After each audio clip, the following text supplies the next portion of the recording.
What's up, guys? Sawyer's Aviation here. We're going to be talking about red-eye flights. We all hate them, but we all go through them once in our lifetime, right? So let's take a look at what we can do to make these red-eye flights maybe a little bit more comfortable. So I've been on a few red-eye flights. Probably the most notable one was from Anchorage, Alaska to Denver. We were taking off 2 a.m. Central Standard Time and arriving in Denver at about 6:30 a.m. same time. So it was pretty good, but luckily, probably I'd say 5-10 minutes after takeoff, I fell right asleep. So I was really comfortable. So it was really good. And then I woke up right before landing. When I got to see the landing, it was a beautiful approach because of all the mountains. So I really enjoyed that. And then I had one from I think 11:48 a.m. It's 2:30 a.m.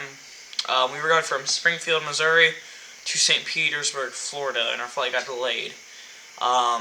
And we still had an hour drive home, so we were up until 3:30 in the morning, so that was pretty miserable also. And Allegiant seats aren't the most comfortable seats, so it was pretty miserable. But I definitely enjoy these flights, even though they might not be the most comfortable. But I'm going to tell you a few of my tips and tricks to make these flights more comfortable. So before I have red-eye flights, I always get some protein, whether it's just go into a burrito store or something like that, and then I always drink a lot of water, right? Because on these red-eye flights, you're gonna get tired on these flights, so make sure you have a lot of protein, you get a lot of water in you before these flights. I also suggest that you bring water onto the flight, alright? You're gonna have to buy it in the airport unless you have bottled water that you can bring through security. But this will help. You might want water on the plane, but you don't want to pay that $3 that expensive water. So bring water onto the plane so you can stay hydrated. All right. That is a very good tip. I highly suggest that. And also, maybe if you want a snack, I don't know, bring something just to keep you, especially if it's a long flight. So just to keep you full. If you want to try to fall asleep on a flight, I highly suggest a neck pillow. If you do not have one, these are a game changer. They have it in just about every airport. So if you have one of these flights, get it, especially if the flight is over 2 to 3 hours long. Once again, that Anchorage to Denver flight was about 6 hours long, but I fell asleep easily. So I highly suggest a neck pillow. It is really a game changer. So I usually fall asleep pretty well on red-eye flights. But as you know, since it's a red-eye flight, it is dark outside, which means there's nothing for you to look at.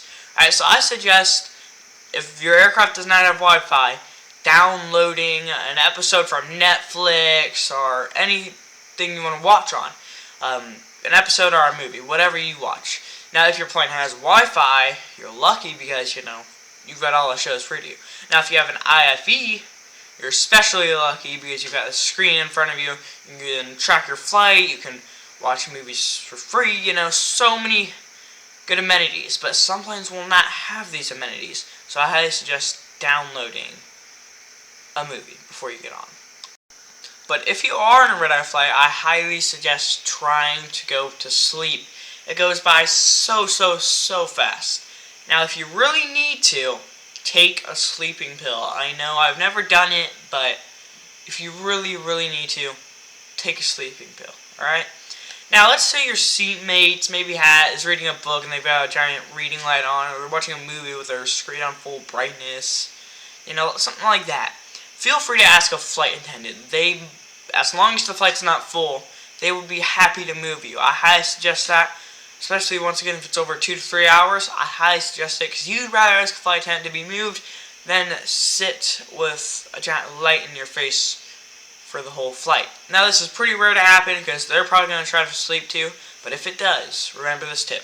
Ask the flight attendant. They would be happy to move you. Thank you so much for watching. Make sure to like and subscribe. I hope this helped you a ton because I know we're all going to go through a red-eye flight and they're pretty miserable. So I hope this helped you a little bit, and as always, never quit, never give up, and fly to the end.